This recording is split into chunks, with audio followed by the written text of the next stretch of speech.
Are you considering a career in law enforcement, but you're unsure or uncertain about what goes into a law enforcement background investigation? You probably heard some myths, some rumors, and some worst case scenarios when it comes to law enforcement background investigations, and that may be holding you back from applying. Today, I'm going to talk about the various steps of the background investigation, what you can expect, the general timeline, some of the biggest mistakes I see candidates make, and I'm going to end it all with some tips for how you can succeed and become a law enforcement officer yourself. So let's get started.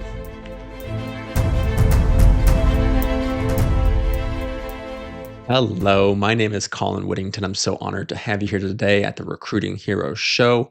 I am a former law enforcement professional. I actually oversaw the background investigation and hiring process and unit of the largest sheriff's office in Virginia and have experience overseeing thousands of background investigations. And I've seen many candidates fail and some also succeed. So I think this topic is a critical one. I applaud you for looking into a career in law enforcement. It's a wonderful one if it's right for you. And you probably have questions about the background investigation. So let's dive into it right away. If you're considering a career in law enforcement, pretty much any agency, whether it be local, state, or federal, will require you to go through a background investigation.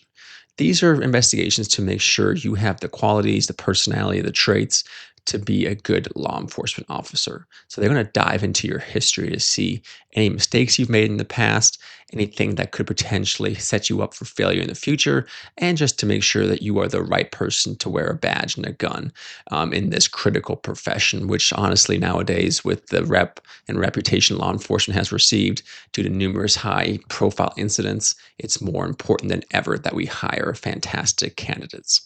So it always starts with you deciding what agency you want to work for. Do you want to go local? Do you want to be a police officer, a deputy sheriff? Maybe you want to be a state trooper, so you're the state level. Or maybe you want to join the FBI, DEA, or other federal law enforcement agency.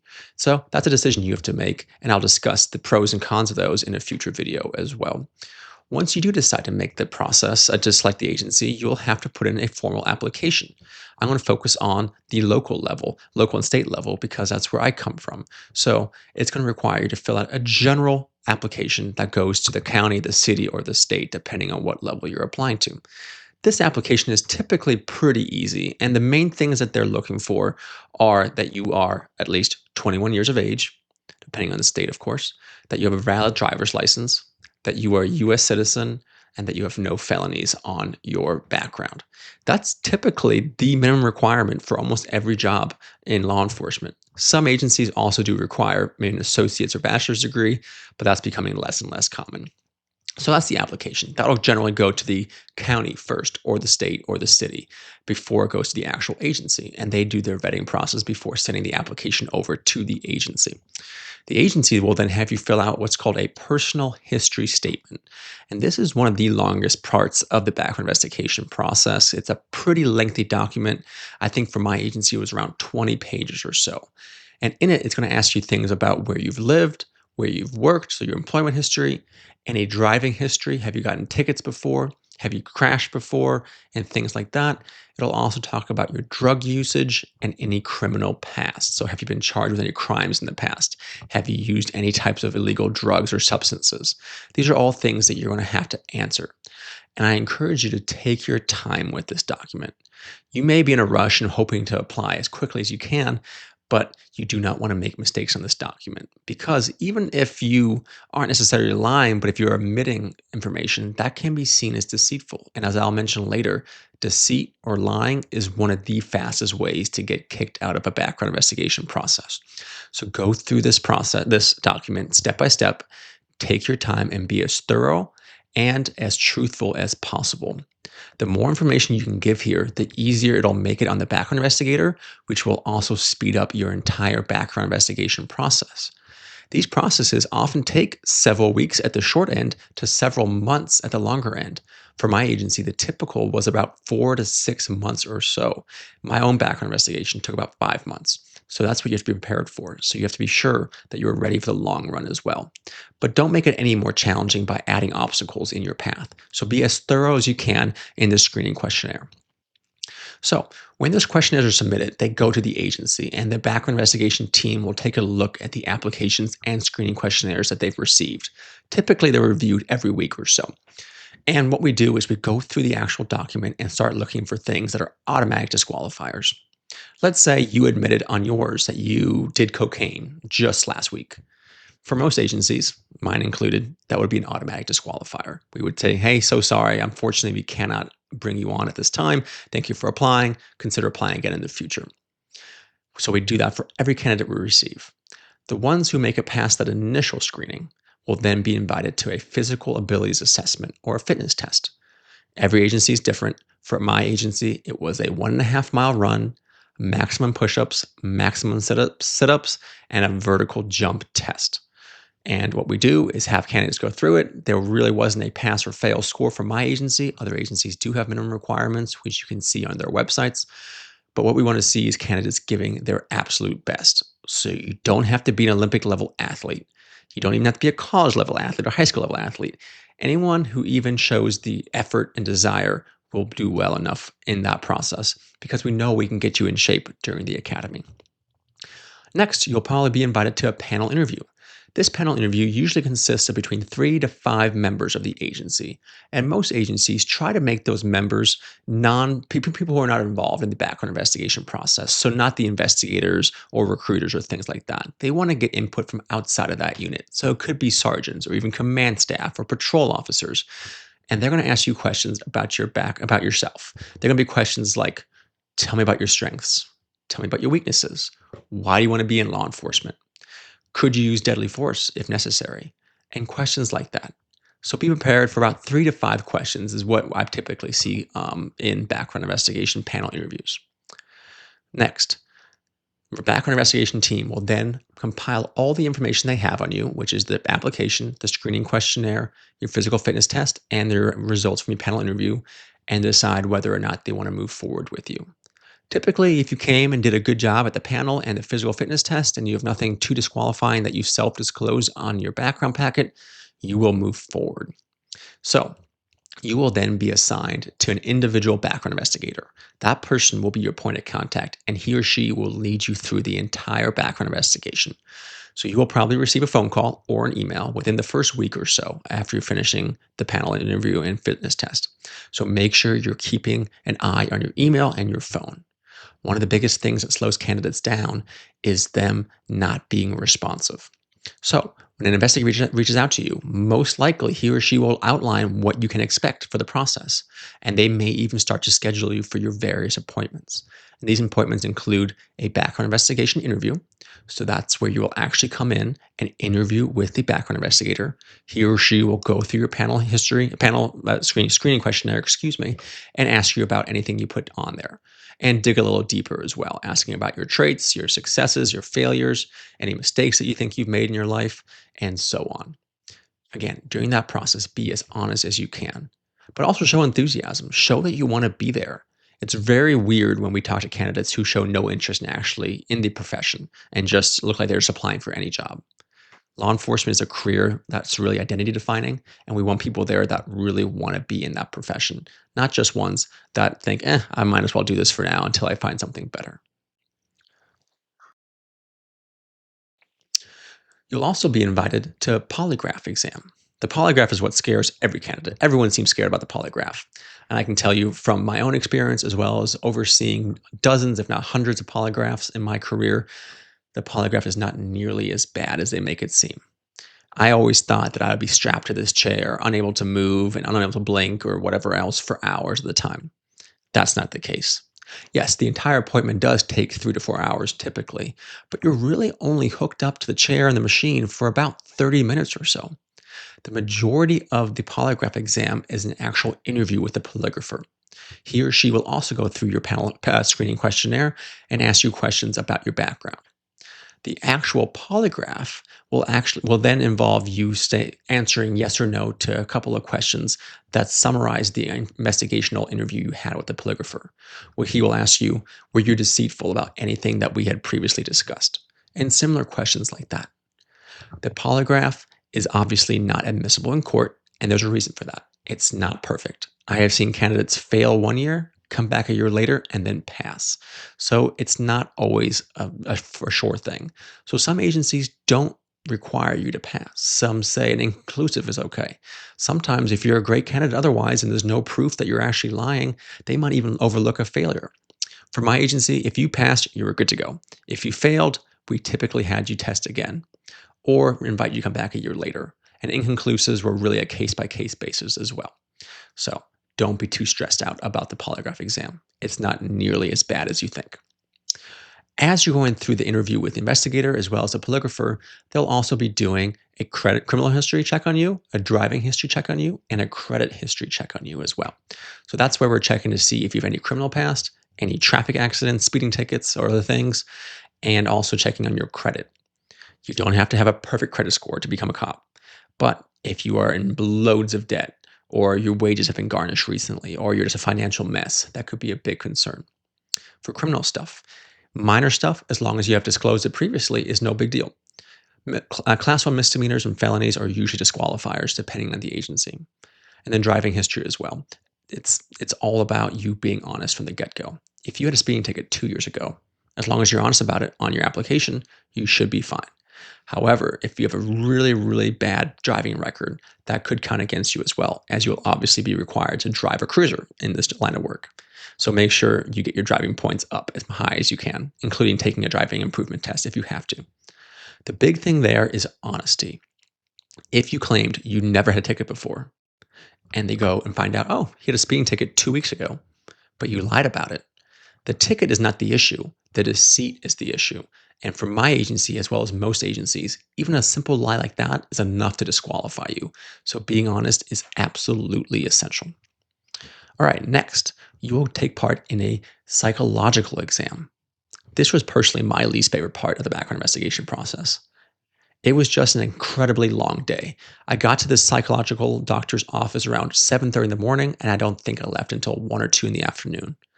You come in and you take a 500 question, it's not really a test, it's a 500 question packet where you're answering questions that are just off the wall, just very, not really intelligence based, they're just mental type of questions.